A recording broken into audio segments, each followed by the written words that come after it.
त्वमक्षरं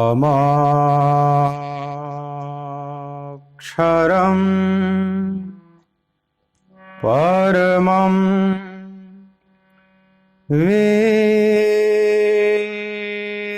वेदितव्यं त्वमस्य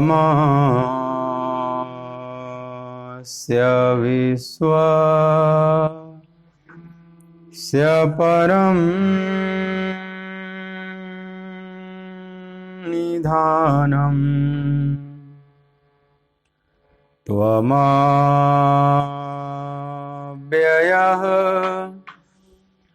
शाश्वत धर्मगुप्ता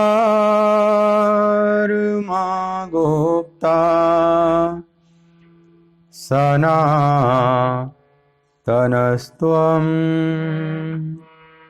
पुरुषो मतो मे वायुर्यमोऽग्निः वरुणः शशाङ्कः प्रजापतिस्त्वं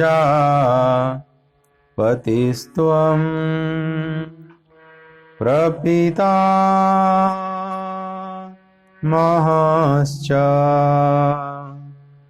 नमो नमस्तेस्तु सहस्रकृत्वः पुनश्च भूयोऽपि नमो नमस्ते। बोलिए भक्तवत्सल भगवान की जय, सच्चिदानंद भगवान की जय।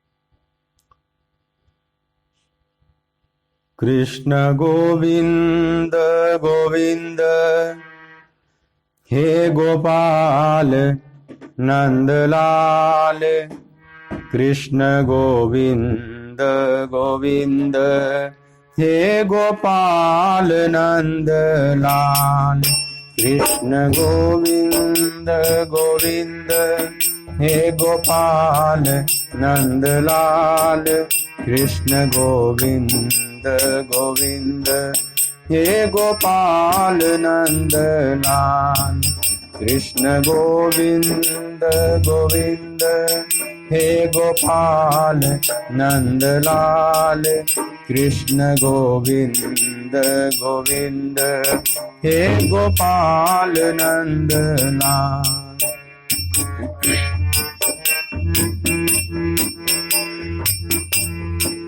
हे गोपाल नंदलाल, हे गोपाल नंदलाल, गोपाल नंदलाल, हे गोपाल नंदलाल, हे गोपाल नंदलाल, हे गोपाल नंदलाल, गोपाल नंदलाल, हे गोपाल नंदलाल, कृष्ण गोविंद गोविंद हे गोपाल नंदलाल, कृष्ण गोविंद गोविंद हे गोपाल नंदलाल।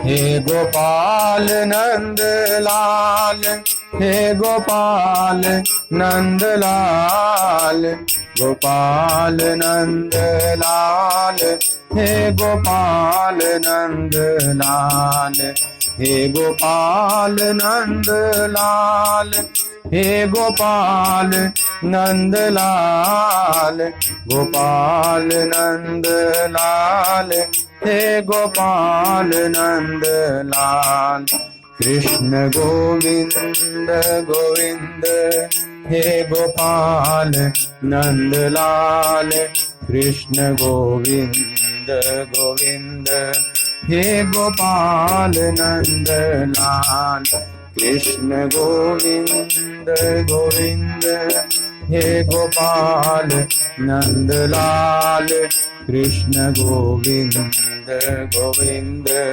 हे गोपाल नंद लाल। बोलिए भक्तवत्सल भगवान की जय। श्री राधिका रमण बिहारी लाल की जय।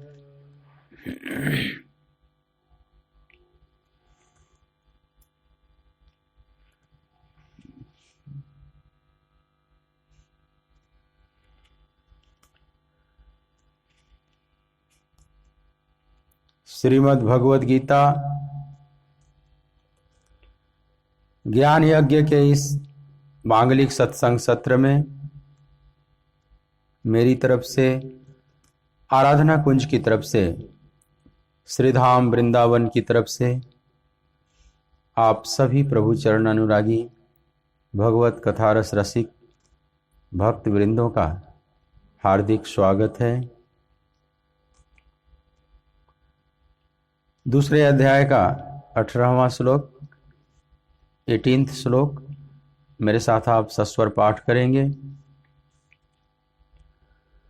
अंतवंत इमे देहा नित्यस योक्ताः शरीरिणः अनाशिनो अप्रमेयस्य तस्माद्युध्यस्व भारत।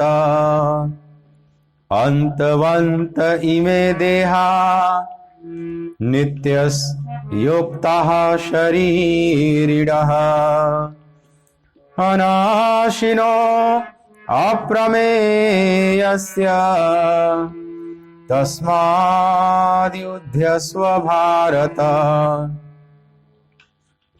और इस नाश रहित अप्रमेय नित्य स्वरूप जीवात्मा के ये सब शरीर नाशवान कहे गए हैं। इसलिए हे भरतवंशी अर्जुन, तू युद्ध कर। इस श्लोक पर पिछले दिनों से हम लोग विचार कर रहे हैं। भगवान कहते हैं कि यह नाश रहित है, अनाशिना मतलब जिसका नाश नहीं किया जा सकता, और जो शरीर है वो नष्ट होने वाला है। शरीर और शरीरी दो भाग भगवान करते हैं। यह जो बाहर का ढांचा है इसको शरीर कहते हैं। इसके भीतर जो परम चैतन्य सत्ता है वो शरीरी है, जिसको हम सामान्य बोलचाल की भाषा में आत्मा कहते हैं। तो आत्मा और शरीर दोनों का विभाग अलग अलग समझा रहे हैं भगवान। जो शरीर है वो असत का हिस्सा है और जो आत्मा है वो सत का हिस्सा है। तो शरीर विनाशी है, आत्मा अविनाशी है। शरीर अनित्य है तो आत्मा नित्य है। तो अंतवंत इमे देहा नित्यस्य योक्ता शरीरः, जो आत्मा है वो नित्य है, शरीर अंत होने वाला है। अनाशिनो अप्रमेयस्य, इसका कभी नाश नहीं होता। और अप्रमेयस्य, यह अप्रमेय है। इस बात पर थोड़ी सी बात कल हम लोगों ने की थी, थोड़ी सी बात और समझ लें। ये अप्रमेय शब्द बहुत सुंदर शब्द है। भगवान कहते हैं ये अप्रमेय है। प्रमेय मतलब होता है जो प्रमाणित किया जा सके, प्रूफ्ड। जैसे थ्योरम आपने सॉल्व किया होगा ज्योमेट्री में, तो लास्ट में जब सिद्ध हो जाता है तो उसको प्रूव्ड लिखा जाता है, सिद्ध हो, प्रूव्ड। थ्योरम 1, थ्योरम 2, 3, 4 ये सब पढ़ाए जाते हैं। लेकिन भगवान कहते हैं कि तुम आत्मा, परमात्मा या आत्मा को इस तरह से प्रूव्ड नहीं कर सकते। कोई पूछे कि आत्मा कहाँ है, इस शरीर में आत्मा कहाँ है, कोई डॉक्टर कहे कि हमें तो कहीं आत्मा दिखाई नहीं पड़ी। मैंने शरीर का पूरा ऑपरेशन किया, एक एक अवयव को देखा हूँ, उसके बारे में पढ़ा भी हूँ, लेकिन कभी आत्मा का दर्शन नहीं हुआ। ना इतनी मोटी मोटी मेडिकल साइंस की किताबों में कभी आत्मा के बारे में कोई जिक्र हुआ। आत्मा के बारे में जिक्र नहीं है। मेडिकल साइंस की पुस्तकों में जो भी जिक्र है उसको भगवान कहते हैं तो असत है, ये तो शरीर का जिक्र हुआ है। और मेडिकल साइंस की पुस्तकों में तो पूरा शरीर भी नहीं, केवल स्थूल शरीर का जिक्र होता है, सूक्ष्म शरीर का भी नहीं। हाँ, मनोविज्ञान में कुछ मन की बातें बताई जाती। तो जितनी मोटी मोटी किताबें पढ़ी जाती हैं, भगवान ने उस सब जिसके बारे में पढ़ाई जाती है उन सब बातों को असत का हिस्सा बताया। अंतवंत इमे देहा, ये सब मिटने वाले हैं। लेकिन जो इसमें आत्मा है, अगर वो पूछे, डॉक्टर ही पूछे, वैज्ञानिक पूछे कि कहाँ है आत्मा, हमें तो कहीं नहीं दिखाई पड़ रही, आप सिद्ध करके दिखाइए। संतों से पूछे कि आप सिद्ध करके दिखाइए, तब तो मैं मानूं। हम तो बिना सिद्ध किए किसी चीज को स्वीकार ही नहीं करते। हमारी लैबोरेटरी में वो पकड़ में आ जाए, वो दिखाई पड़ जाए, लेकिन कोई कितना भी प्रयास करे उसको नहीं दिखा सकता, उसको सिद्ध नहीं कर सकता, क्योंकि वो अप्रमेय है। भगवान कहते हैं कि वाणी से कभी भी उसको प्रमाणित नहीं किया जा सकता। वह तो अनुभूति का विषय है, अनुभव गम्य है। अनुभव गम्य भजहि जेहि संता, वह अनुभव गम्य है जिसका संत भजन करते हैं। वह वाणी गम्य नहीं, वह बुद्धि गम्य नहीं, इंद्रिय गम्य नहीं, विचार गम्य नहीं, तो अनुभव गम्य है। आत्मानुभूति का विषय है, वो अनुभव आत्मा में घटित होता है। तो आत्मानुभूति या सेल्फ रियलाइजेशन, जब स्वात्म अनुभूति होती है तो वह अनुभोक्ता ही केवल जान सकता है, वह दूसरों को जना भी नहीं सकता। कहे कबीर गूंगे की शक्कर जिन खाई तिन जानी, कबीर उसी में तो कहे कि यह तो गूंगे की शक्कर की तरह है, जो खाया वही उसका स्वाद का अनुभव किया है, दूसरों को अनुभव नहीं करा सकता। गूंगा मीठा खा लिया और लोग पूछ रहे हैं कि कैसा लग रहा है, अब गूंगा क्या बताएगा, उसके पास शब्द ही नहीं। लेकिन ये तो गूंगे की बात है, जो बोलने वाले हैं, जिनके पास खूब वाणी है, पूरा वेद वेदांत जानते हैं, पूरा भाषा विज्ञ हैं, उनसे भी कहा जाए, अगर उनको कोई ऐसी मिठाई खिला दी जाए जो आपने कभी नहीं खाई है, और उनको खिलाकर आप उनसे पूछिए कि कैसा लग रहा है, इसका स्वाद बताइए, दुनिया के सारे भाषा विज्ञ मिलकर भी उसके स्वाद का वर्णन नहीं कर सकते।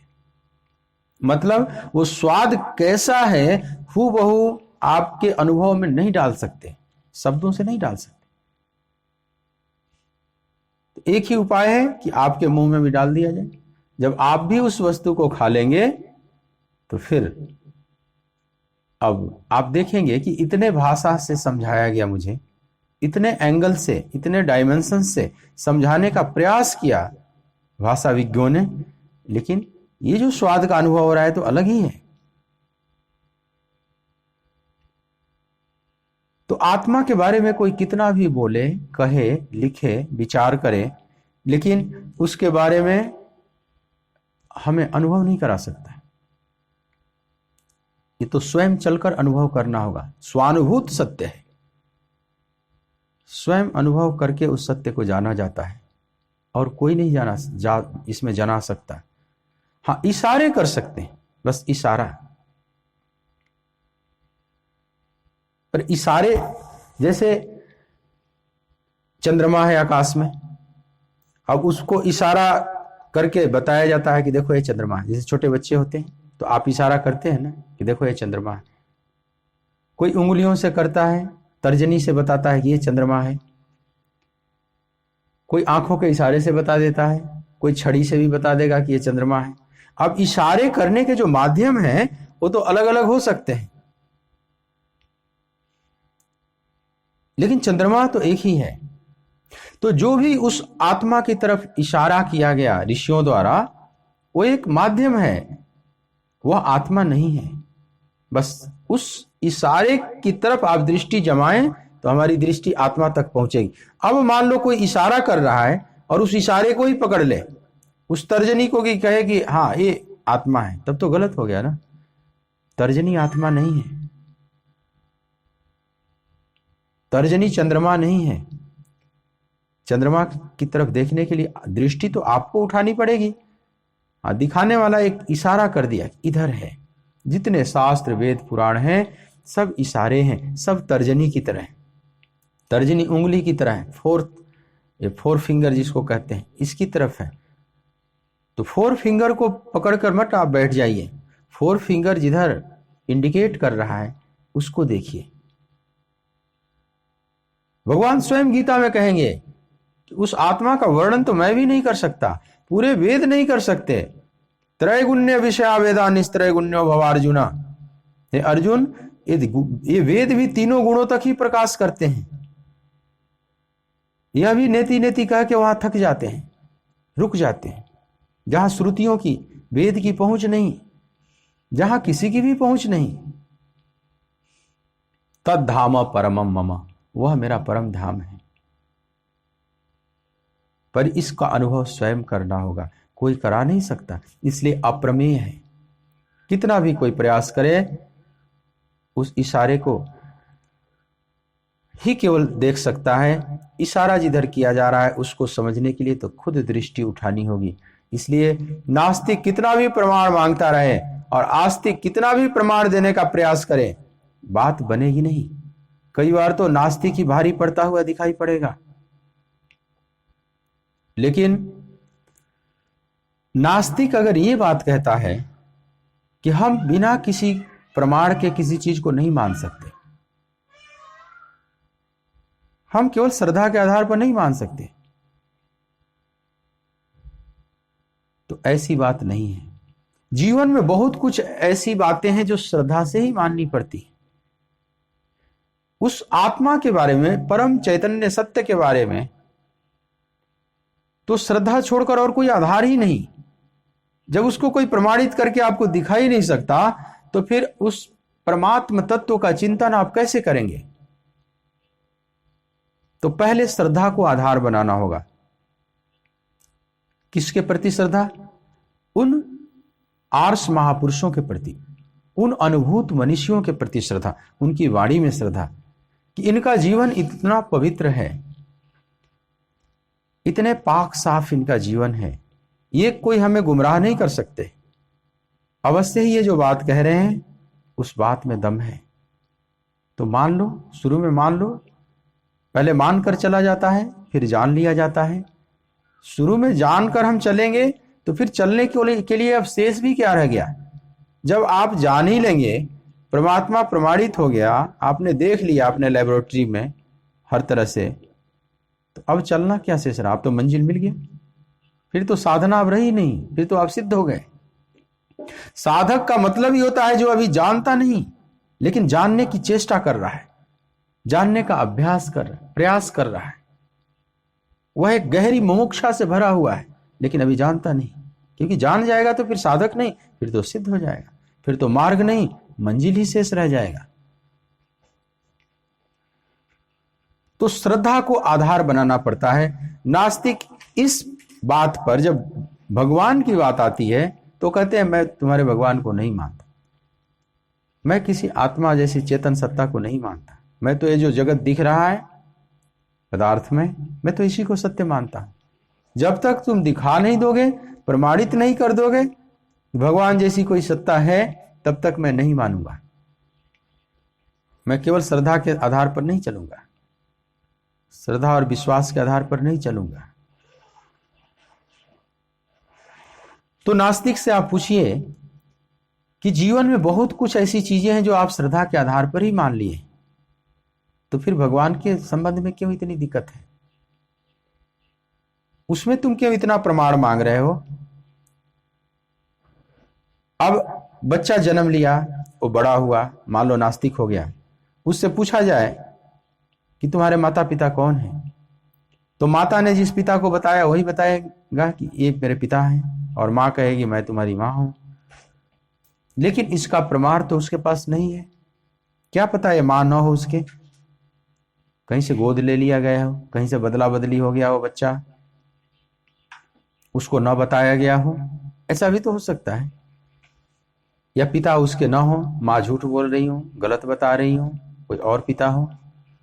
पर नास्तिक यहां पर प्रमाण नहीं मांगता है, अपने माता पिता से नहीं कहता कि तुम डीएनए करा कर लाओ, मैं तुम्हारा डीएनए टेस्ट कराऊंगा कि मैं तुम्हारी संतान हूं भी कि नहीं। ये तो कोई नहीं कहता। उसके वसीयत पर पूरा दावा करता है, अपने पिता की वसीयत पर पूरा दावा करता है कि ये मेरी वसीयत है। वहां नहीं मांगता है, क्या पता है मेरे पिता है भी कि नहीं। लेकिन मान लो डीएनए टेस्ट भी कराया जाए, कोई महाभयंकर नास्तिक कोई दुनिया में ऐसा आ जाए जो अपने माता पिता को भी स्वीकार न करे जल्दी, उसको डीएनए टेस्ट करके दिखाया जाए कि यही है तभी मानेंगे। तो मान लो डीएनए टेस्ट का जो रिपोर्ट आएगा, जिस लैब में वो टेस्ट किया गया, जो लैब के टेक्नीशियन हैं, उस पर तो श्रद्धा करनी पड़ेगी ना। क्या पता वही झूठ बोल रहे हो, वे डॉक्टर झूठ बोल रहे हो, अथवा ये जो डीएनए टेस्ट की प्रक्रिया वैज्ञानिकों ने खोजी है, क्या पता है प्रक्रिया ही झूठी हो, ये गलत हो, कोई डीएनए जैसी कोई चीज ना हो। अब कहीं तो आपको श्रद्धा करनी ही पड़ेगी उस वैज्ञानिक के ज्ञान पर, डॉक्टर के उस सलाह पर, लैब के टेक्नीशियनों के उस रिपोर्ट पर कहीं ना कहीं श्रद्धा तो करनी पड़ेगी। बिना इसके तो गाड़ी आगे बढ़ेगी ही नहीं, जीवन जीना दूभर हो जाएगा। फिर तो आप कहीं भोजन भी नहीं कर सकते। आप किसी रेस्टोरेंट में जाते हैं, अब आप टिक लगा देते ये चाहिए मुझे, और सब वस्तुएं आ गई आपके टेबल पर और आप खाने लगते। क्या उस समय आप क्वेश्चन उठाते हैं कि इन भोजन का परीक्षण किया जाए, क्या पता इसमें जहर मिला हुआ हो? वहां तो कोई नहीं कहता है। आप श्रद्धा से ही मान लेते हैं ना कि ये दुकानदार हैं, इन्होंने जहर न मिलाया होगा। ये जो ला रहे हैं वेटर, आपको भोजन परोस रहे हैं, इन्होंने भी जहर न मिलाया होगा, या भोजन अपवित्र नहीं किया होगा। क्या पता जहां भोजन बन रहा हो महागंदगी। कई बार होता है ना कि आप भोजन जहां बन रहा है वहां गलती से कभी चले जाते हैं, किसी ढाबे रेस्टोरेंट में आप भोजन करते हैं, कभी उसके किचन की तरफ आपकी दृष्टि चली गई, गलती से चले गए, और किचन बढ़िया नहीं है, मान लो गंदा फंदा है, फिर आपको लगेगा कि देखो हमने यही भोजन किया, यहीं से बना हुआ है। लेकिन जब सामने थाली आती है तो आप बस मान लेते हैं कि ठीक ही बना होगा। क्या पता वो बनाने वाला बीमार हो, किसी वायरस से ग्रसित हो, अपवित्र हो, अशुद्ध हो। लेकिन इस तरह से हम जीवन को अगर सोचने लगे तो जीवन जीना बड़ा कठिन हो जाएगा। न किसी से मित्रता करते बनेगा, न पति पत्नी का संबंध जुड़ पाएगा। पति पत्नी का संबंध भी जोड़ा जाता है एक श्रद्धा के आधार पर ही, कहाँ का कौन और एक संबंध जुड़ गया, आप साथ रहने लगते हैं। क्या पता एक दूसरे का कोई गला ही दबा दे, पति पत्नी का गला दबा दे, पत्नी दबा दे गला पति का रात में, लेकिन ऐसा भाव तो नहीं उठता। कई ऐसे भी हुए हैं। हिटलर था, अपनी पत्नी को भी अपने कक्ष में नहीं सोने देता था, उसको अलग कक्ष उसके लिए बनाया था, उस पर भी उसको विश्वास नहीं था। क्या पता यही गला दबा दे, यही जहर मिलाकर दे दे। जब वो भोजन करता था तो 5 लोग पहले भोजन करते थे, 5 लोगों को भोजन कराकर फिर करता था, तब उसको पता चल जाता था कि हाँ इसमें जहर नहीं है। स्टालिन भी ऐसे ही करता था, नाम था स्टालिन, स्टील मैन। लेकिन जब भोजन करता था तो 5 लोगों पर परीक्षण करके फिर भोजन करता था, उसको बड़ा संशय था। लेकिन स्टालिन भी कितना करेगा, कितना कहां संशय करेगा। भोजन में तो कर लिया, लेकिन हवा में जो श्वास ले रहा है, मान लो इस हवा में कोई जहरीली गैस छूट गई हो, जो आप श्वास ले रहे हैं, जैसे भोपाल गैस कांड हुआ तो लोगों को तो पता नहीं था ये जो मैं श्वास ले रहा हूं ये जहरीली गैस अब मेरे अंदर जा रही है। वे तो सोच रहे हैं कि जैसे रोज सांस ले रहा हूं ऐसे आज भी ले रहा हूं। उन्हें नहीं पता कि जहरीली गैस हमारे भीतर जा रही है, अब हमारी मौत होने वाली है थोड़ी देर में। तो स्टैलिन हो चाहे हिटलर हो, ये श्वास ले रहे हैं और उस पर संशय नहीं कर रहे हैं कि पता नहीं इसमें ऑक्सीजन में जहर तो नहीं मिला हुआ है। कहीं ना कहीं बिना श्रद्धा किए आपकी गाड़ी नहीं चल सकती। इसलिए इस दुनिया में शुद्ध नास्तिक असंभव है। जो संपूर्ण रूप से नास्तिक हो, जो बिना श्रद्धा से किसी को नहीं मानता है, वो हर चीज का प्रमाण करके ही मानता है, ऐसा नास्तिक संभव ही नहीं होगा।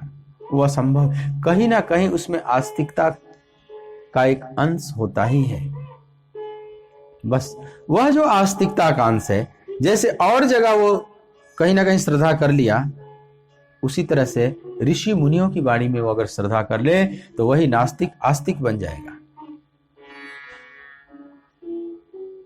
उसी श्रद्धा की डोर को पकड़कर आस्तिकता की तरफ और चढ़ा जाए गहरे में, तो ईमानदार नास्तिक होगा तो अधिक देर तक नास्तिकता में नहीं टिक सकता, वो आस्तिक हो ही जाएगा। वो विचार करेगा कि बहुत सी चीजें तो मैं मानकर ही चलता हूं ना।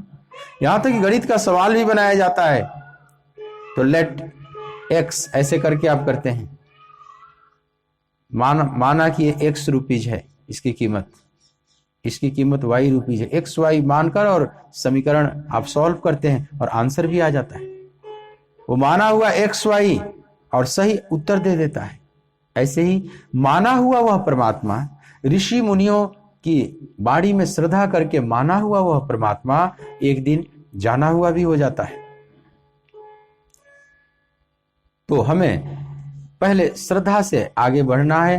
तो फिर नास्तिक अगर उचित नास्तिक हो, स्वयं पर विचार करे, वो नास्तिक भी हो और थिंकर भी हो, एक सूक्ष्म विचारक भी हो, तो विचार करते करते वो पाएगा कि यह जगत केवल जड़ में नहीं हो सकता, पदार्थ में नहीं हो सकता, ये शरीर केवल एक जड़ का माटी का पिंड नहीं हो सकता। इसके भीतर ही जो विचार चल रहा है, इतना सूक्ष्म विचार, अवश्य कोई परम चेतना ही कर रही है। वो परम चेतना कौन है? उसी की तरफ तो संत महापुरुष इशारा करते हैं। उस परम चैतन्य की खोज में ही लग जाए तो उसकी नास्तिकता मिट जाए, वो आस्तिक हो जाए। लेकिन अधकचड़े जो है नास्तिक, इस बात को छुपा लेते हैं। नहीं तो विचार करेगा तो एक दिन स्वयं सोचेगा कि ये कौन विचार कर रहा है। स्वयं से स्वयं को इनकार कैसे कर सकता है? नहीं कर सकता। कोई स्वयं से स्वयं को इनकार नहीं कर सकता। एक बार कुछ शराबी मित्र मैं खाने में बैठकर शराब पीने की तैयारी में थे, तो थोड़ी वार्ता हो रही थी आपस में। एक जो उसमें मित्र था वो तीर्थ यात्रा करके आया था कि मैं गया था तिरुपति बालाजी और कल ही आया हूं। तिरुपति बालाजी, वहां दान की हुंडी में मैंने 1100 रुपये डाली, 1100 रुपये का दान किया भगवान वेंकटेश को। तो बाकी जो मित्र थे वो हंसने लगे, बोले कि बिल्कुल असंभव, तुम झूठ बोल रहा है, ऐसा हो नहीं सकता। उसने पूछा कि ऐसा क्यों नहीं हो सकता, आप लोग मेरी बात को क्यों नहीं मान रहे हो? बोला कि नहीं, तेरे जैसा कंजूस और 1100 रुपये का दान किया हो, हम लोगों को विश्वास नहीं हो रहा है, एकदम गलत है। बोला मैं कंजूस हूं, कैसे प्रमाणित करो, मैं कैसे कंजूस हूं? बोला इसमें प्रमाणित करने की क्या बात है, आज तक जिसने एक दावत नहीं दी हम लोगों को कभी, तो इसमें प्रमाणित करने की अलग से क्या जरूरत है? प्रमाणित हो ही गए तुम, एक दिन दावत नहीं दिया कभी। तो उसने बोला कि अरे दावत ये कौन सी बड़ी चीज है, जब चाहो तब हो जाए, जब बोलो तब हो जाए। तो शराबी अधिक प्रतीक्षा करना नहीं जानते। बोला कल किसने देखा है, चलो आज ही हो जाए।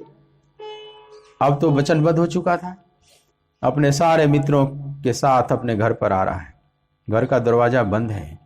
घर के पास आया तो उसके पांव कांपने लगे कि अब तो मैं बुरा फंसा है। तो अपने मित्रों को कहा जरा आप यहीं पर खड़े रहो, दरवाजे पर खड़े रहो आप लोग, थोड़ा मैं अंदर होकर एक बार आता हूँ कि घर में क्या व्यवस्था है, 4-5 लोगों के भोजन की व्यवस्था है भी कि नहीं, सब्जी भाजी है भी कि नहीं, कोई आकाश से तो नहीं टपकता, आप लोग भी जानते हो, सब गृहस्थ हो। यह बात उन लोगों को जची, बात तो ठीक कह रहा है, जाओ अंदर से पूछ कर समझ कर आओ। अंदर गया, जाते ही पत्नी देखी कि खाली हाथ आ रहा है, गेहूं पिसवाने के लिए दी थी और आटा भी लेकर नहीं आया। अब पत्नी बरस पड़ी, जैसे शराबियों की पत्नियां बरसी पड़ती हैं, अभ्यस्त हो जाती हैं, रोज लड़ाई होती है। अरे तुम्हें गेहूं दिया था आटा पिसा कर लाने के लिए, घर में एक दाना आटा नहीं है, जरा भी आटा नहीं है, तुम कहाँ अभी तक इतनी देर कहाँ थे और आटा भी नहीं लाए, आज का भोजन कैसे बनेगा। अब वो शराबी अपनी प्रतिष्ठा बचाने के लिए पत्नी को कहा, जरा धीरे बोलो धीरे बोलो, आज मैं बहुत मुसीबत में फंस गया और उस मुसीबत से तुझे बाहर निकालना है, मुझे तुम्हारे मदद की जरूरत है। पत्नी तो झुंझलाई हुई थी कि तुम्हारी मुसीबत तुम जानो, मुझे उससे कोई लेना देना नहीं। अरे तुम्हारे घर की भी प्रतिष्ठा है, तुम गृह लक्ष्मी हो, तुम्हारा ही घर है, मेरी बदनामी मतलब तुम्हारी बदनामी। देखो ये हमारे 5 मित्र आए और मैं फंस गया हूं इनको कह के कि दावत दूंगा आज, और वो मेरे पीछे पीछे आ गए यहाँ पर। अब मैं फंस गया हूं, अब इनको यहाँ से हटाना है कैसे भी, कोई उपाय बताओ। पत्नी बोली, मैं क्यों उपाय बताऊं, तुम जानो,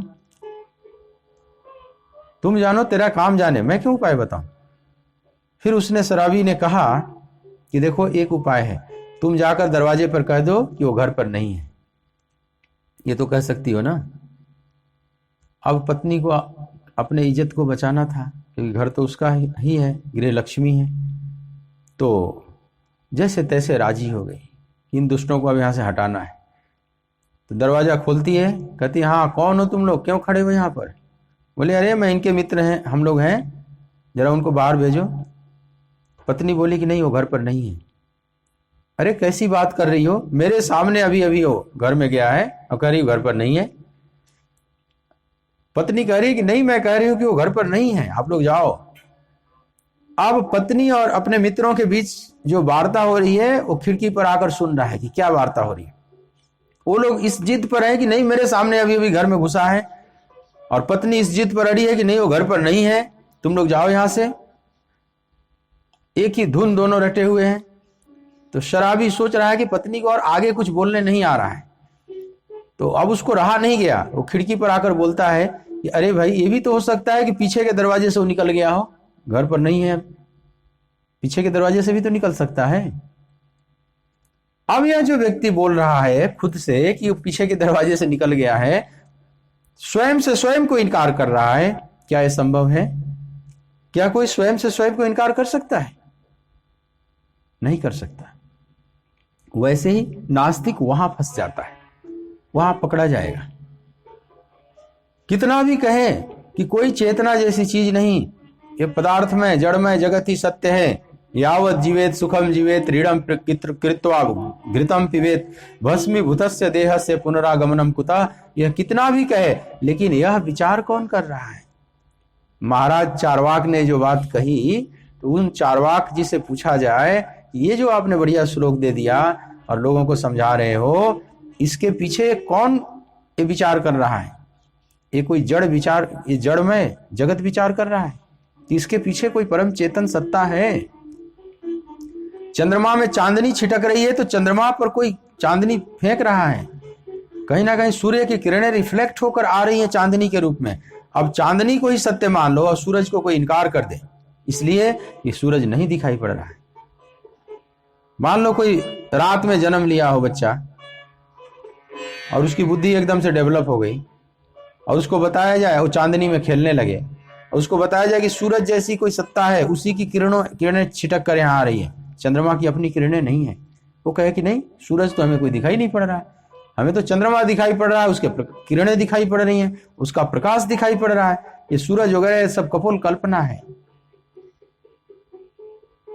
या कोई जन्मांध बालक हो, मान लो 25 साल का हो गया और उसका ऑपरेशन हुआ और आंखें उसकी रोशनी लौट आई, मान लो रात्रि में लौटी, पूर्णिमा की रात्रि में लौटी, और उसको कहा जाए कि ये चंद्रमा का प्रकाश नहीं है, सूरज का है।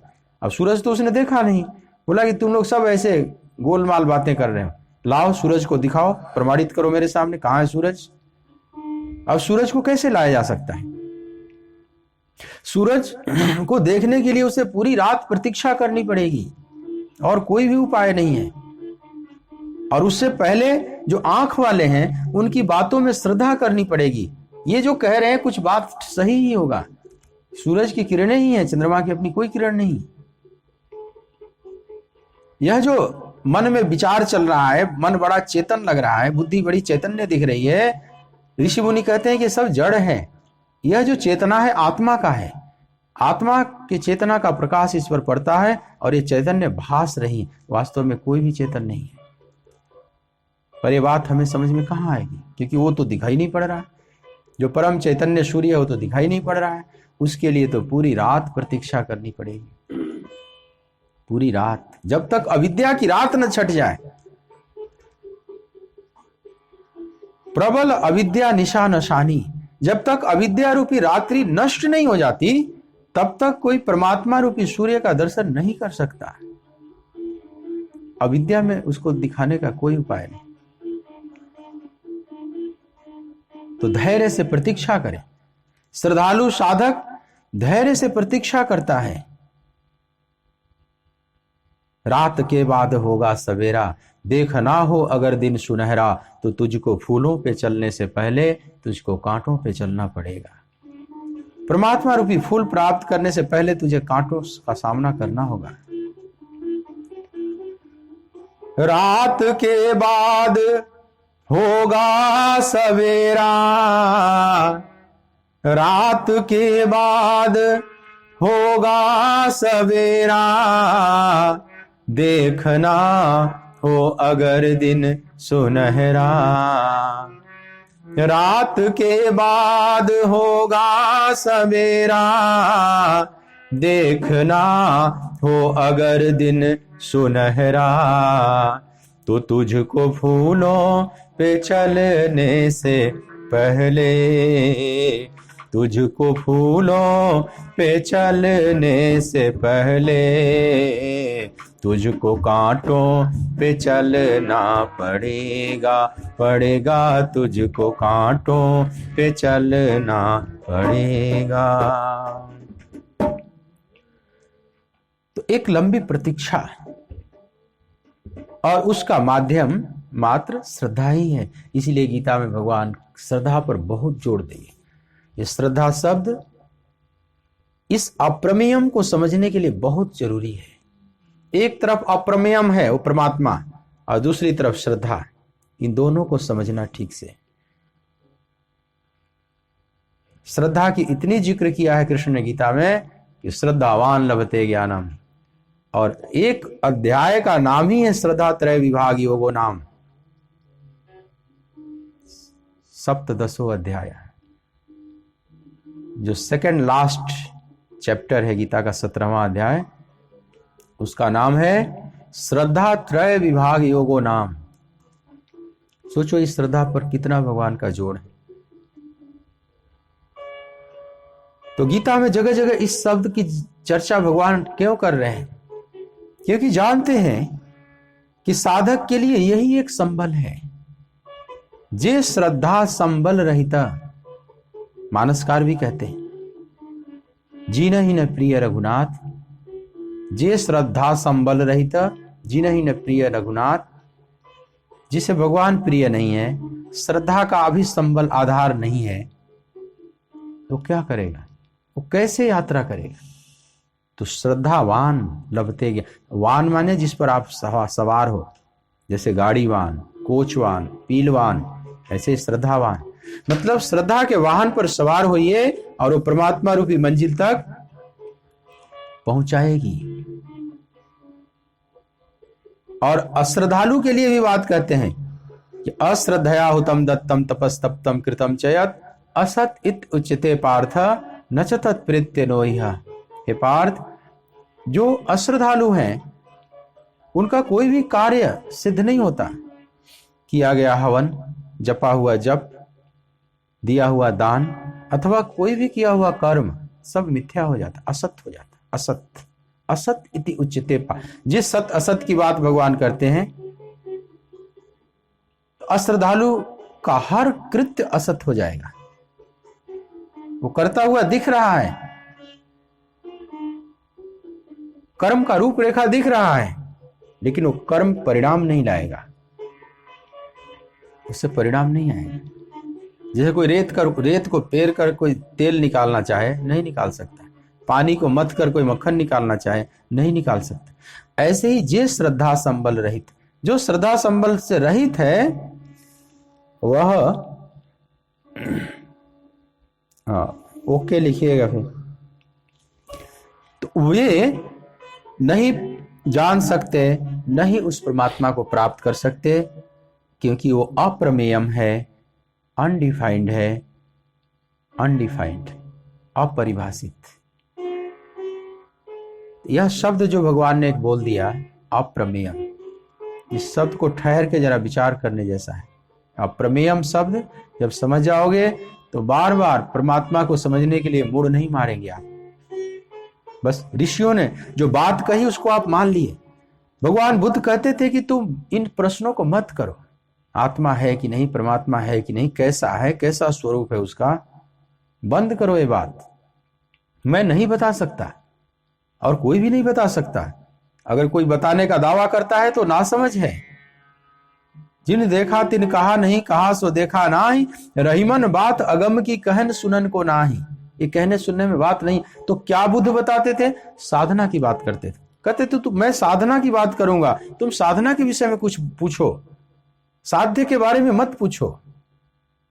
साध्य का अनुभव तुझे खुद करना होगा, क्योंकि वो अप्रमेयम है, वो स्वानुभूत सत्य है, वो स्वानुभूति का विषय है।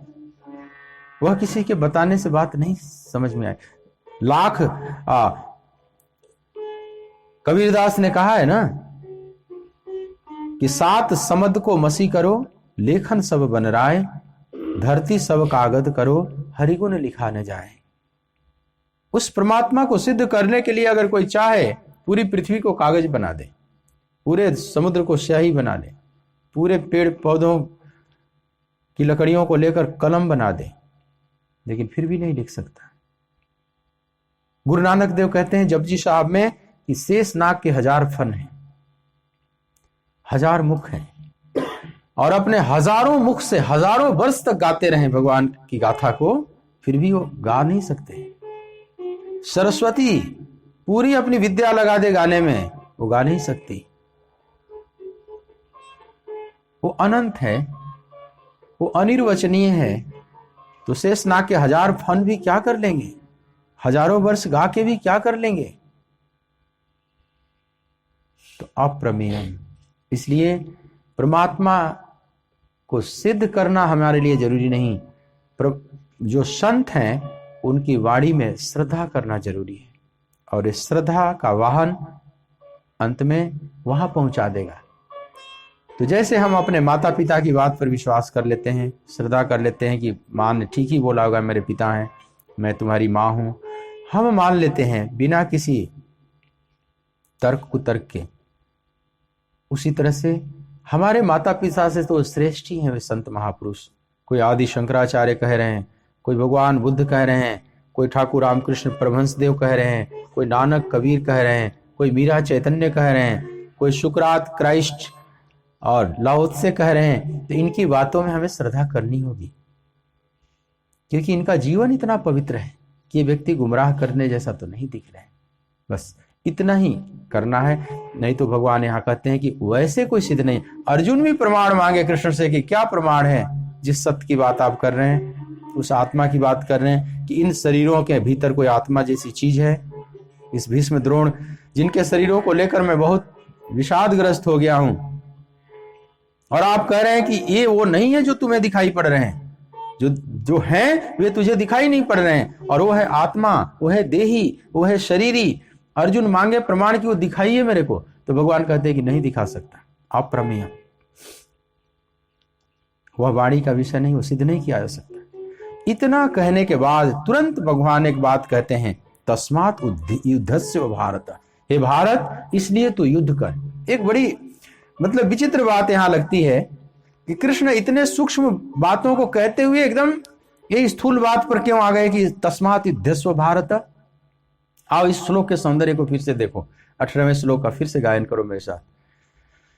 अंतवंत इमे देहा नित्यस योक्ता शरीरिणः अनाशिनो अप्रमेयस्य तस्मात् युध्यस्व भारत अंतवंत इमे देहा नित्यस योक्ताः शरीरिणः अनाशिनो अप्रमेयस्य तस्मात् युध्यस्व भारत। बड़ा सौंदर्यपूर्ण यह श्लोक है। इस श्लोक में 3 चीजों की बात की गई है, एक सत्य की, एक असत्य की और फिर हमारे अपने कर्तव्य की। इससे ऊपर के श्लोक थे जो सत्य असत्य की बातें करते थे, लेकिन इस श्लोक में जो असत्य क्या है, तो अंतवंत ही में देहा, ये जो शरीर है वो असत्य है, मिटने वाला है। सत्य क्या है, तो नित्य से युक्ता शरीर ही रहा, वह जो शरीरी आत्मा है वो नित्य है, अनासीनो नाश रहित है और अप्रमेय है, जिसको सिद्ध नहीं किया जा सकता। तो अनात्म तत्व और आत्म तत्व दोनों की बात की गई, लेकिन इन दोनों बातों के अलावा भी तो कुछ बात है, कुछ हमारा कर्तव्य कर्म भी तो है। केवल ये जान लिया इतना ही पर्याप्त है, शब्दों में, सिद्धांतों में। ये तो सिद्धांत से कृष्ण ने बताया, पर मैं करूं क्या? सब कुछ जान लेने के बाद सब कुछ चलना तो शेष ही रह जाता है ना। बाल की खाल निकालकर हमने समझ लिया, जैसे मान लो कोई तैरने के संबंध में सीखना चाहे और बाल के खाल निकालकर खूब किताब पढ़ लिया, तैरने में ऐसे किया जाता है, ऐसे एंगल से हाथ मारते हैं, ऐसे पांव चलाना चाहिए, खूब सीख लिया। क्या वो पानी में डाल दो तो अब तैरना सीख जाएगा? डूबेगा नहीं। प्रैक्टिकल तो हुआ ही नहीं। 10 साल तक उसको तैरने के संबंध में पढ़ाया जाए किसी बच्चे को, 10 साल बड़े बड़े स्विमर दुनिया के सब पढ़ावें कि देखो तैरने में ऐसे हाथ मारते, इस एंगल से, दूसरा हाथ इधर मारोगे, पैर उधर मारोगे, ऐसे शरीर को बैलेंस बनाकर रखा जाता है, फिर तैरने लगोगे, नहीं डूबोगे। और 10 साल पढ़ाकर उन विज्ञ गोताखोरों द्वारा, और उस बालक को अब पानी में, वो बालक भी समझे कि अब तो मैं पूरा जान गया, अब तो तैरना बिल्कुल मेरे लिए हाथ का खिलौना है, हस्ता मलकवत है, हाथ पर रखे हुए आंवले के सदृश है, अब तो हमारे लिए अब कुछ भी नहीं इसमें शेष बचा हुआ है।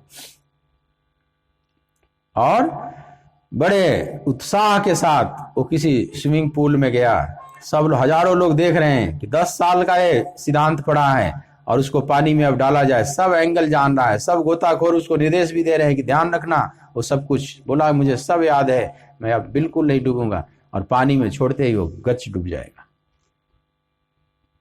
वो 10 साल का वो सिद्धांत काम नहीं आएगा, उसको भी प्रैक्टिकल करना होगा, उसको भी कई बार गोते खाना पड़ेगा, मुंह में नाक में पानी भरेंगे उसके, वो प्रैक्टिकल ही काम आएगा। और एक बार में नहीं, एक बार में वो सीख जाएगा, एकदम डालो। हाँ, मनुष्य का बच्चा तो नहीं सीख सकता, बाकी जीवों के बच्चे सीख जाएंगे। जड़ भरत ने जिस हिरण को देखा, हिरनी शेर के भय से भागी उस नदी में और उसी में प्रसव कर दी बच्चे को, उस तट पर जाकर वो मर गई। लेकिन बच्चा भी तो डूब कर मर जाना चाहिए, अगर इंसान का बच्चा होता तो डूब कर मर जाता होगी साफ, लेकिन हिरण का बच्चा तैरने लगा। भरत जाते हैं दौड़कर, उस बच्चे को छान कर लाए। आप उस कहानी को सुने हो, जानते हो। कहने का मतलब बच्चा जन्म लेते ही कैसे तैरने लगा। बत्तख के बच्चे अंडे से निकलेंगे, उसी समय तैरने लगेंगे। गाय के बछड़ा को आप जन्म लेते ही फेंक दो नदी में, वो नहीं डूबेगा, पता नहीं कैसे तैरने लगेगा, किसी ने ट्रेनिंग नहीं दिया। लेकिन इंसान का बच्चा डूब जाएगा। बाकी इंसान के अलावा जो कुछ भी है उनमें बिल्ट इन है, वो प्रोग्रामिंग पहले से की गई है। हाँ, उससे वे ज्यादा भी नहीं यात्रा कर सकते। मनुष्य के बच्चे में संभावना छुपी हुई है, उस संभावना को विकसित किया जाता है। अगर न विकसित किया जाए तो वहीं का वहीं खड़ा रहे, वो साफ डूब जाएगा। हाँ, जब संभावना विकसित हो जाती है तो फिर तो महागोताखोर भी हो जाता है, जो और कोई नहीं हो सकता उतना। पनडुब्बियों से यात्रा करता है, सबमरीन से यात्रा, सबमरीन के द्वारा पूरे समुद्र को नाप लिया है। तो उसमें संभावना है, उस संभावना को विकसित करना पड़ता है। लेकिन 10 साल भी उसको पढ़ाया जाए बड़े बड़े विज्ञ गोताखोरों द्वारा, फिर भी प्रैक्टिकल में वह फेल हो जाएगा तुरंत। उसको प्रैक्टिकल करने के लिए कई दिन अभ्यास करने पड़ेंगे और उसके नाक मुंह में पानी भी जाएंगे, भरेंगे भी। भगवान यही अर्जुन को यहां कहना चाह रहे हैं। कि पार्थ तस्मात् युद्धस्व भारत। जैसे कोई गोताखोर सब कुछ बता दिया और कहता है कि अब प्रैक्टिकल करो। केवल बताने से बात नहीं बनेगी, प्रैक्टिकल करो। तो यहां कई विचारकों को बड़ा अजीब लगता है यह भगवत गीता, जो ध्यान से पढ़ते हैं उनकी बात मैं कर रहा हूं। जो सोए सोए मूर्छा में पाठ करते चले जाते हैं या हल्के फुल्के विचार करके, वो तो झटके में निकल जाएंगे इन श्लोकों से। लेकिन इस श्लोक के सौंदर्य को देखो कि 3 बातें की जा रही हैं। असत की भी बात की है, सत्य तत्व की भी बात की है, और फिर हमारा कर्म क्या हो इसकी भी बात कर रहे हैं। सत्य असत तो तुमने जान लिया सिद्धांत में, लेकिन क्या हो गया, अनुभव हो गया? उस अप्रमेय की बात जो कर रहे हैं भगवान, मानो अर्जुन से पूछ रहे हैं क्या हो गया? अर्जुन भी कहेंगे नहीं, अभी तो सब सुना हूं। जैसे मिठाई के बारे में केवल सुन ही रहा हूं, मुंह में तो कुछ गया ही नहीं। तो मुंह में कैसे जाएगा, तृप्ति कैसे होगी? तो कहते हैं तस्मात् युद्धस्व भारत। ये युद्ध रूपी कर्म में उतर। हम इस जगत में आए हैं तो जो भी कर्म कर रहे हैं समझ लो एक युद्ध है। एक युद्ध क्षेत्र में, एक बैटल फील्ड में हम सभी खड़े हैं। आप जो भी कर्म कर रहे हैं ये सब युद्ध ही हो रहा है। तो तस्मात् युद्धस्व भारत, यह जो संबोधन किया भगवान ने, ऐसा लगेगा कि आत्म तत्व की बात करते करते अनात्म तत्व की बात क्यों करने लगे। और यह बात पिंच कर जाएगी अर्जुन को, ये इतनी पिंच करेगी कि हटेगी नहीं। अभी 72 श्लोक तक, 72वें श्लोक तक भी बोलते जाएंगे कृष्ण, नहीं निकलेगा ये कांटा। और उस कांटा दिखाई पड़ने लगेगा 3 अध्याय के पहले श्लोक में। 3 अध्याय का पहला श्लोक देखो तो यही श्लोक पिंच किया, यह कांटा धसा कि बार बार तस्मात् युद्धस्व भारत। इधर आत्म तत्व की बात कर रहे हैं और इधर भयंकर युद्ध रूपी कर्म में झोंक रहे हैं मुझे। ये दोनों बातें कहां मेल कर खा रही हैं? और तुरंत अर्जुन प्रश्न रख देगा, ज्यायसी चेत कर्मणास्ते मता बुद्धिर्जनार्दन तत्किम कर्मणि घोरे माम नियोजयसि केशव व्यामिश्रेणेव वाक्येन बुद्धिमोहयसीव मे तदेकं वद निश्चित्य येन श्रेयोऽहमाप्नुयाम्। ये बात बहुत अर्जुन के लिए। अर्जुन भी उलट के, जब उनको ज्ञान हो गया गीता का, नष्टो मोह स्मृति लब्ध्वा, और कभी उलट के विचार करते होंगे कि मैं 3 अध्याय के प्रारंभ में क्या कहा कृष्ण से। हे गोविंद, अगर आपको ज्ञान श्रेष्ठ मानने हैं तो तत्किम कर्मणि घोरे माम नियोजसी केशव। इस घोर शब्द प्रयोग किया, ये युद्ध रूपी घोर कर्म में, कठोर कर्म में मुझे आप क्यों झोंक रहे हो, मुझ गरीब को? अब आत्म तत्व का हम लोग चिंतन करें। ये युद्ध इत्यादि से तो मिथ्या है, ये मिथ्या में क्यों झोंक रहे हो मुझे? और बड़ा भयंकर भी है। अर्जुन जैसे महायोद्धा अगर घोर कर्म कहे युद्ध को तो बड़ा विचित्र लगता है। कोई साधारण जो कभी शस्त्र नहीं उठाया, शस्त्र छूता ही नहीं। बॉम्बे फिल्म इंडस्ट्री में जो संगीतकार गीतकार को जितने गंधर्व हैं, गाने बजाने नाचने वाले, अगर ये कहें कि ये तो युद्ध घोर कर्म है, क्योंकि नाचने गाने वालों को शस्त्र बड़ा भयंकर लगता है। इनको लगता है कि हमारा सितार, वीणा, बंसी, तबला, मृदंग, यही सब सबसे बढ़िया चीज है। ये बड़ा अहिंसक है, ये बड़ा सात्विक है। ये तो उन्हें तब पता चलता है जब राष्ट्र पर आक्रमण हो जाता है, तो उनका तबला भी तोड़ा जाने लगता है, सितार भी फोड़े जाने लगता है, हाय हाय चिल्लाने लगते हैं। वे भूल जाते हैं कि कृष्ण भी बंसी बजाते थे। कृष्ण के हाथ में भी बंसी बज रही है, लेकिन दूसरे हाथ में सुदर्शन चक्र भी नाच रहा है, ये भूल जाते हैं।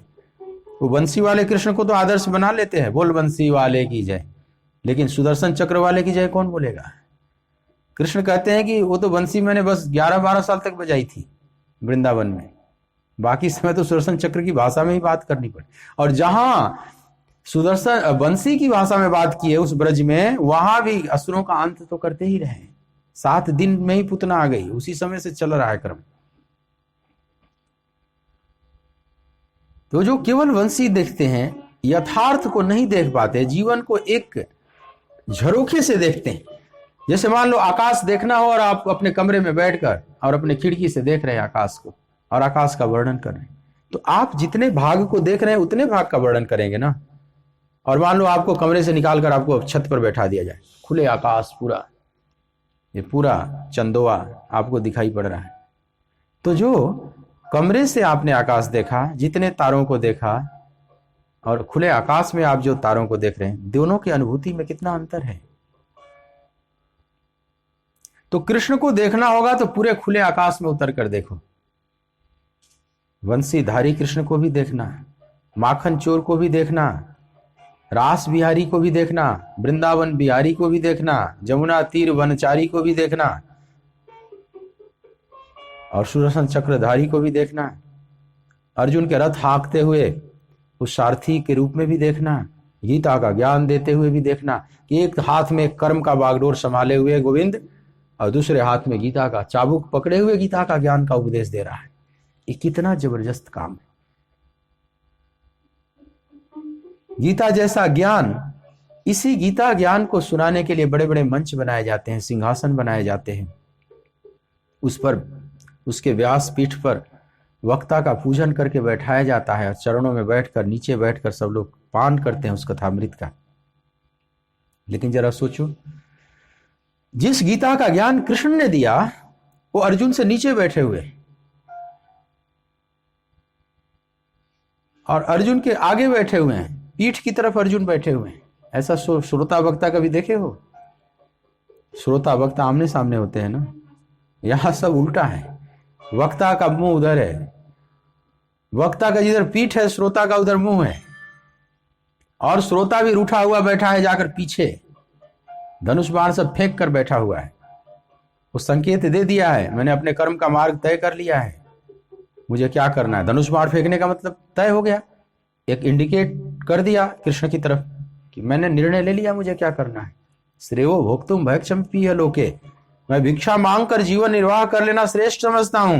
अब मैं भिखारी भिक्षुक बन के जाने वाला हूं, बस ज्यादा देर मत रोको, अब रथ के पीछे से कूद कर भागने ही वाला हूं। वो तो कृष्ण न पकड़े होते तो अर्जुन पीछे पीछे खिसकते जा रहे थे, वो पीछे क्यों चले गए? रथोपस्थ उपाफिसत, ये रथ के पिछले भाग में जाने की क्या जरूरत थी? जहां थे अर्जुन वहीं क्यों नहीं रहे? ये तो होता है जैसे कोई भगोड़ा, कोई भागना चाह रहा है तो घर के पिछवाड़े से निकल गया, अब राजद्वार से नहीं निकलेगा, सामने से उतरेगा तो लोग पूछेंगे कहां जा रहे हो। अब वो भागने का ही निर्णय ले लिया है तो पीछे वाले दरवाजे से निकल गया, पिछवाड़े से। तो रथ के पिछवाड़े से क्यों खिसकते जा रहे हैं? बस ये भागने ही की तैयारी में कि मैं अब निकल कर भागा, अब कृष्ण मुझे पकड़ना मत, मैं युद्ध के लिए मत पकड़ना, क्योंकि मैं रथ सब छोड़ चुका हूं, विसृज्य ससरम चापम, गांडी भी छोड़ चुका हूं और वो तुनीर भी रख दिया हूं वाणों से भरा हुआ। पीछे से जो कूद कर भागने वाला है, उस कूद कर भागने वाले जैसे पकड़ कर सत्संग किया जा रहा है, जो श्रोता भागे जा रहे हैं उसको पकड़ कर कोई वक्ता सत्संग दे रहा है, जबरदस्ती, ये जबरदस्ती सत्संग सुनाया जा रहा है। और जो गीता जैसा महान ज्ञान दे रहा है,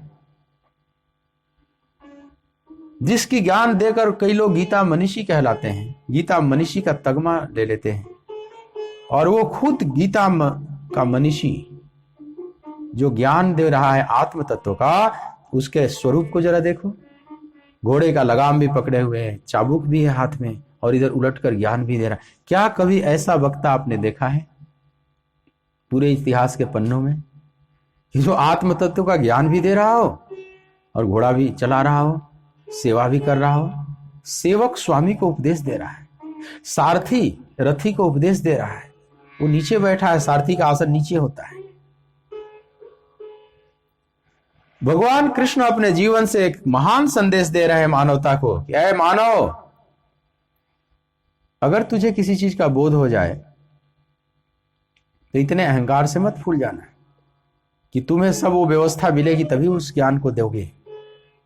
जब आर्त अधिकारी पाओ तो चाहे तुम जैसे भी हो, तुम सेवक ही क्यों ना हो, अगर तुझे सत्य तत्व का बोध हो गया है और कोई तुम्हारा स्वामी ही क्यों ना हो लौकिक रिश्ते में, तो भी उसे तुम ज्ञान का उपदेश देने के अधिकारी हो। और उसके लिए कर्म क्षेत्र से भागना नहीं है, कर्म क्षेत्र में खड़े रहकर उस ज्ञान को दिया जा सकता है और उस ज्ञान को लिया भी जा सकता है। तो कृष्ण की तरफ से तो कोई परेशानी नहीं है, गीता का ज्ञान सारथी बन के भी दे रहे हैं, उसी भीषण युद्ध के माहौल में भी दे रहे हैं, लेकिन अर्जुन की तरफ से परेशानी हो जा रही है कि बड़ा बढ़िया ये बात लग रही है, ये वेदांत की बातें किए जा रहे हैं आप, बड़ा अच्छा लग रहा है, लेकिन ये लगे हाथों ये क्यों बोल दिया कि तस्मात् युद्धस्व भारत। तो जे ऐसी चेत कर्मणास्ते, आपको जब श्रेष्ठ मान्य है ज्ञान, एक कर्म निकृष्ट है, तो मुझे घोर भयंकर इस युद्ध रूपी कर्म में क्यों लगा रहे हैं। हे गोविंद, व्यामी श्रेण व वाक्य न बुद्धि मोहे शिव में, इतना बड़ा संगीन आरोप लगा दिया कृष्ण पर कि शायद पूरी गीता में इतना बड़ा आरोप नहीं लगा है। ये सबसे भयंकर आरोप है भगवान पर कि आप मिले हुए से वचनों से मेरी बुद्धि को भ्रमित कर रहे हैं। भगवान कृष्ण सिर्फ मुस्कुरा रहे हैं। इतना बड़ा आरोप, रक्षक भक्षक बन गया, मेरे को तू भक्षक मान रहा है, मेरे को गुमराह करने वाला मान रहा है। मिले हुए से वचनों से भ्रमित कौन करता है? जो आपका अहित चाहता है। हित चाहने वाला तो गोलमाल बात नहीं करेगा ना। गोलमाल है सब भाई, गोलमाल है कहते हो ना, गोलमाल है। और कृष्ण को कह रहा है कि आप गोलमाल हो, तुम गोलमाल बातें कर रहे हो और उल्टा कर रहे हो, बात कर रहे हो इधर आत्मा की और कहते हो कि युद्ध करो, दोनों काम। ये कैसे हो सकता है? अब आत्म तत्व का ही विचार किया जाए। छोड़ो घोड़े का लगाम, चलो हम भी जंगल में जा रहे हैं, आप भी चलो साथ में, वहीं पर कहीं आत्म विचार किया जाए, कहीं वेदांत का पाठशाला खोला जाए, वेदांत पर विचार किया जाए, विचार सागर में डूब जाया जाए। कितना सुनने में कितनी बातें अच्छी लगती। आज भी कितने थोड़ा सा वेदांत पढ़ लेते हैं, थोड़े से वेदांत का चिंतन करने लगते हैं, अब उनको एक भी सीख उठाने का मन नहीं करता। वो चाहते हैं कि सब दुनिया हमारी सेवा करे क्योंकि मैं वेदांत का चिंतन करता हूं, मैं तो वेदांती हूं, अहम ब्रह्मास्मि। जैसे जीता जागता वो ब्रह्म का पिटारी बन के घूम रहे हैं। सब काम करना, थोड़ी सी भक्ति कर लिए, थोड़ा भक्ति का सुरूर चढ़ गया, अब वो उसका प्रदर्शन करने लगते हैं। जैसे उनके लिए अब कर्म नहीं है, अब वो झाड़ू नहीं लगाएंगे, वो टॉयलेट साफ नहीं करेंगे, वो जरूरत पड़ी तो युद्ध नहीं करेंगे। उनके लिए लगता है सब कर्म तो औरों के लिए है। अहिंसा, इस अहिंसा के नासमझी ने इतना महाविनाश किया है, खासकर भारत का, कि अगर मैं पूरी बात करूं तो तुम्हें आश्चर्य लगेगा। ये सारे वेदांत विचार करने वाले, अध्यात्म विचार करने वाले अपने को अहिंसक मान लिए। ये कहते हैं कि हमें क्या लेना देना है, संसार मिथ्या है। काशी जैसे नगरी जहां से वेदांत का प्राकट्य हुआ, जहां की हवा में वेदांत तैरता था कभी, आज भी उसकी खुशबू है। जब मुस्लिम आक्रमण हुआ काशी पर, काशी विश्वनाथ मंदिर भी तोड़ा जाने लगा। विधर्मियों ने सब तांडव नृत्य करना शुरू कर दिया वहां, और वहां भी वेदांत विचार चल रहा था वेदांतियों के बीच में। खबर पर खबर आ रही है कि आप लोग शास्त्रार्थ में डूबे हुए हो, इधर सब मंदिर भी तोड़े जा रहे हैं, विश्वनाथ मंदिर तक तोड़े जा रहे हैं, पूरे काशी में तांडव मचा हुआ है, और आप लोगों को ये वेदांत पर शास्त्रार्थ सूझ रहा है। बोले कि हमें क्या लेना देना इस युद्ध से, ये सब मिथ्या है। हम तो तत्व विचार कर रहे हैं, हम तो सार तत्व की बात कर रहे हैं। सबको युद्ध, लड़ाई, झगड़े, ये सब तो निशार हैं। क्या ये सच्चे वेदांती हैं? क्या ये कृष्ण की बात को समझ सकते हैं कि जो कृष्ण कहते अंतवंत इमे देहा नित्य संयुक्ता शरीरिणा अनाशिनो अप्रमेयस्य तस्मात् युद्धस्व भारत। क्या इस श्लोक पर ठीक से विचार हुआ कि जो अप्रमेयम कहते हुए तुरंत कहता है कि तस्मात् युद्धस्व भारत, दोनों बातों की संगति आप कैसे बैठाओगे? भगवान कृष्ण कहते हैं केवल वेदांत विचार से बात नहीं बनेगी। वेदांत विचार बिल्कुल ठीक है, लेकिन वेदांत विचार भी ये नहीं कहता कि तुम कर्म से भागो। तुम कर्म से भाग भी नहीं जा सकते चाहकर। अर्जुन, तुम जो भागना चाहता है वो भागना भी एक कर्म है। तुम जाकर किसी वृक्ष के नीचे बैठ जाओगे, वो बैठना भी एक कर्म है। तू भैक्ष में पिए लोके कह रहा है भिक्षा मांगकर अपने जीवन का निर्वाह करूंगा, तो भिक्षा मांगकर जीवन निर्वाह करना भी एक कर्म है। तो कर्म से भाग कैसे सकता है? और यह युद्ध भी एक कर्म है। लेकिन तुमने कैसे निर्णय ले लिया कि यह युद्ध घोर कर्म है? इस धर्म युद्ध को तुम भयंकर घोर कर्म कैसे कह सकते हो? उन तथाकथित अहिंसकों से प्रभावित न हो। वे अहिंसा के सूत्र को नहीं जानते। वे अहिंसा का मतलब समझते हैं शस्त्र फेंक दो, कीड़े मकोड़े भी मत मारो, किसी की भी मत मारो, किसी को भी कष्ट मत दो। वे अहिंसा का अर्थ यही समझते हैं और वे बहुत नासमझ हैं। अगर बात इतनी है तो राम ने शस्त्र क्यों उठाया?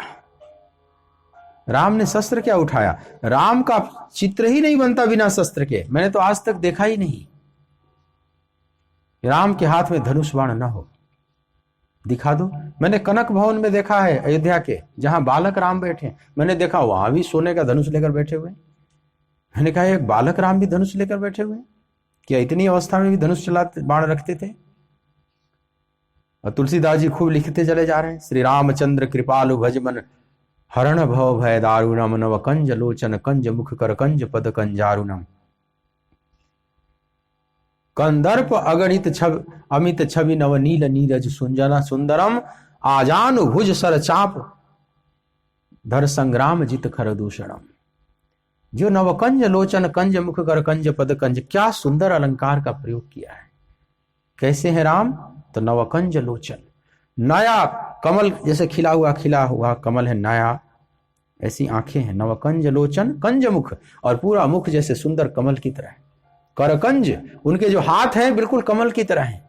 और पद कंजारुणम, चरण भी कमल की तरह, जिसका सारा स्वरूप कमलवत है, जैसे इतना कोमल है। और तुरंत कहते हैं कि आजानु भुज सर चाप धर संग्राम जित खर दूषणम। इसकी संगति कैसे बैठाओगे कि जो एकदम करकंज है और कहते हैं कि सरचाप धर, हाथ में धनुष और बाण भी लिए हुए है। संग्राम जित खरदूषण, खरदूषण को मारा, समाप्त किया, संग्राम विजयी भी।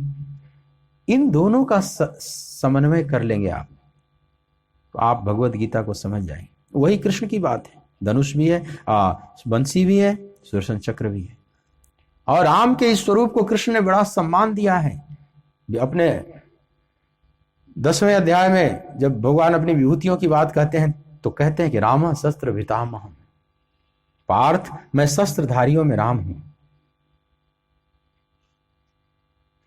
जो कंजारुणम है, जो समस्त कमलवत है, तो उसके हाथ में तो कमल का फूल शोभा देगा।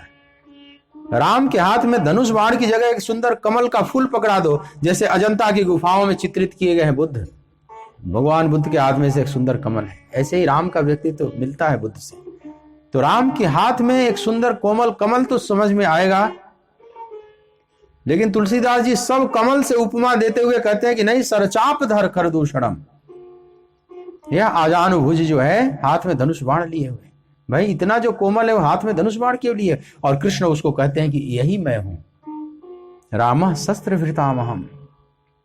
रावण के हाथ में तो शस्त्र समझ में आता है, ये तो समझना आसान है, लेकिन राम के हाथ में भी शस्त्र, यह बात सो कॉल्ड जो नॉन वायलेंस को मानने वाले हैं उनको समझ में नहीं आता।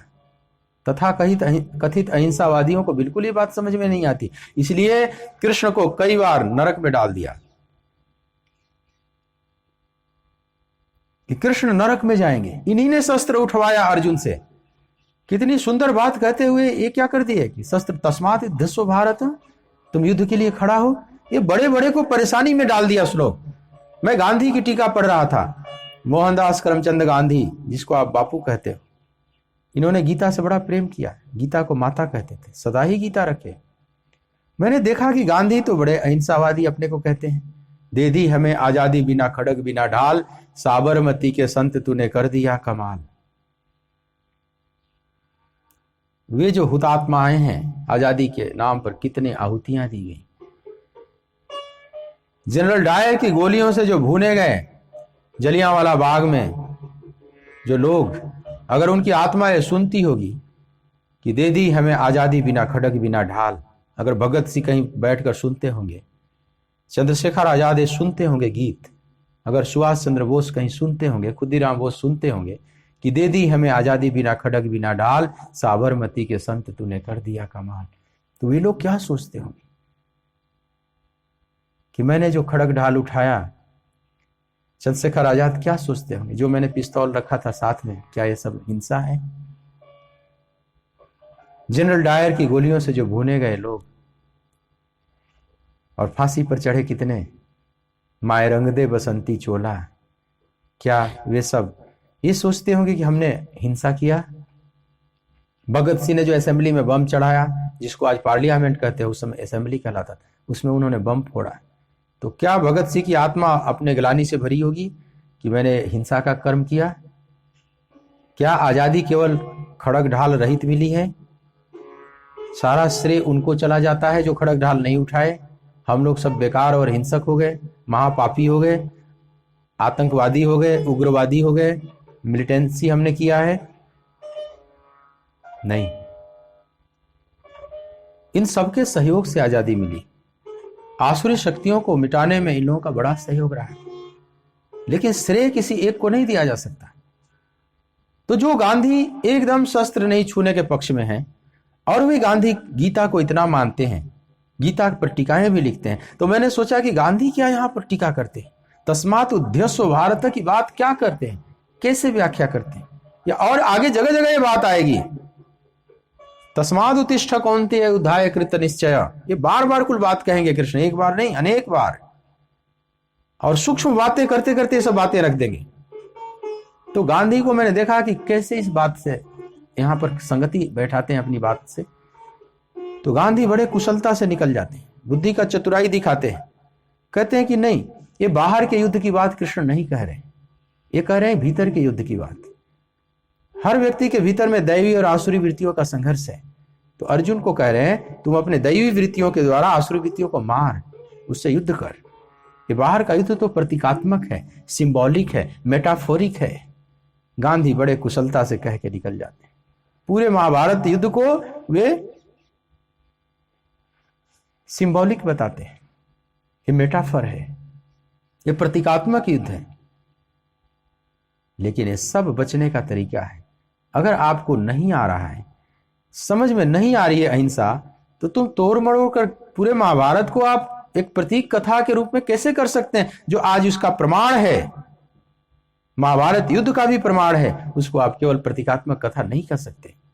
आप अपनी भावनाओं के अनुसार पूरे उस महाकाव्य को, जिसको महर्षि वेदव्यास ने 1 लाख से अधिक श्लोकों में लिखा है, उसको आप केवल एक उपन्यास की तरह नहीं कर सकते। वो कोई कपोल कल्पना नहीं समझ में आ रही तो प्रतीक्षा करो। और गीत गाते हैं कि रघुपति राघव राजा राम। अरे राजा राम कब बने? जब रावण को मार कर न बने ना। उस राम राज्य की जो कल्पना गांधी भी करते थे, उस गांधी से पूछा जाए कि राम राज्य की स्थापना कैसे हुई? क्या इसमें शस्त्र नहीं चले? क्या लंका में युद्ध नहीं हुआ? क्या हनुमान जी ने बहुतों को समाप्त नहीं किया? क्या राम ने लंका में डंका नहीं बजाया? बजाया, तभी तो राम राज्य की स्थापना हुई। तो राम राज्य के पीछे वो शस्त्र चले हैं, बाणों पर बाणे कटे, संग्राम जित खरदूषण, आजान भुज सर चाप धर, संग्राम जित खरदूषण, तब जाकर राम राज्य की स्थापना हुई। खड़ग ढाल फेंक कर तो रावण राज्य की स्थापना हो जाती तुरंत। तो रघुपति राघव राजा राम, लेकिन राजा राम कब बने? 14 साल बाद बने। दशरथ का जब संकल्प हुआ, उसका 14 साल बाद पूरा हुआ, क्योंकि बीच में आसुरी शक्तियों को अंत करना था। समझो, इस बात को समझो जो कृष्ण कह रहे हैं। इस बात को समझने में अर्जुन भी भूल कर जाते हैं। अर्जुन जैसा शुद्ध क्षत्रिय भी भूल कर जाता है, तो साधारण लोगों की बात ही क्या है। लेकिन अर्जुन समझेंगे, बाद में थोड़ी देर लगेगी, कृष्ण को बहुत मेहनत करना पड़ेगा। लेकिन 18वां श्लोक यहीं पर चुभ गया अर्जुन को तुरंत, तस्मात् युद्धस्व भारत, और तुरंत 3रे अध्याय के प्रारंभ में वो बात उनकी जबान पर आ जाती है। सब स्थित प्रज्ञ का लक्षण सुनने के बाद भी बात वहीं के वहीं पकड़ कर बैठे हुए हैं कि व्यामी श्रेणे वो वाक्य न। इस बात को समझना होगा। और मतलब इस गीता का सौंदर्य आप देखेंगे कि सत असत की बात बताते बताते हमारा कर्तव्य कर्म क्या होना चाहिए, उस पर भी दृष्टि भगवान जमाए हुए बता रहे हैं। तो गीता को बहुत लोग या तो समझते हैं कि ये तो नीति शास्त्र नहीं हो सकता, ये युद्ध की बात कर रही है, तो नैतिक, तो गीता को कहते हैं कि ये तो नीति की भी बात नहीं, या तो अनैतिक है गीता, या तो अति नैतिक है। ये नैतिक ग्रंथ तो कभी नहीं हो सकता। और बिल्कुल भी बात सही है, गीता नैतिक ग्रंथ नहीं है, गीता एक धर्मशास्त्र है, धर्म ग्रंथ है। नीति तो जैसे संविधान लिखे जाते हैं, ये सब नैतिक ग्रंथ होते हैं, ये बदलते रहते हैं, संविधान में संशोधन भी होते हैं। तो गीता नैतिक भी नहीं, अनैतिक भी नहीं। तो गीता क्या है? अति नैतिक। ये नीति अनीति से जब ऊपर उठ जाएंगे तब गीता को ठीक ठीक धारण कर पाएंगे। गीता के आलोक में हमें समझना है कि हमारा कर्तव्य कर्म क्या होना चाहिए। शेष चर्चा कल के प्रसंग में करेंगे। आइए 2 मिनट कीर्तन करते हुए वाणी को विराम दें। मेरो राधा रमण गिरधारी, गिरधारी श्याम बनवारी। मेरो राधा रमण गिरधारी, गिरधारी श्याम बनवारी। गिरधारी श्याम बनवारी, गिरधारी श्याम बनवारी। मेरो राधा रमण गिरधारी, गिरधारी श्याम बनवारी। मेरो राधा रमण गिरधारी, गिरधारी श्याम बनवारी।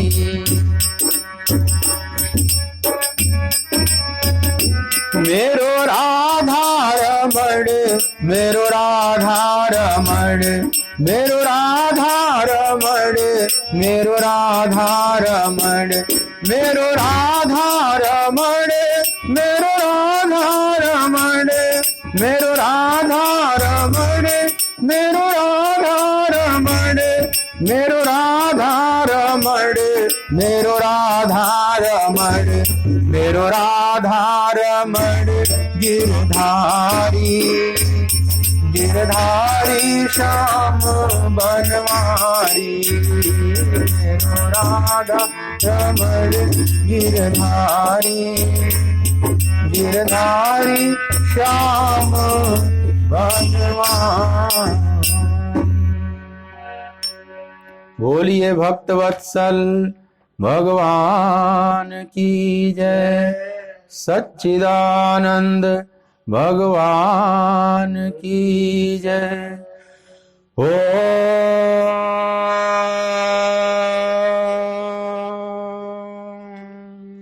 नमः पार्वती पतये, हर हर महादेव। जय श्री कृष्ण।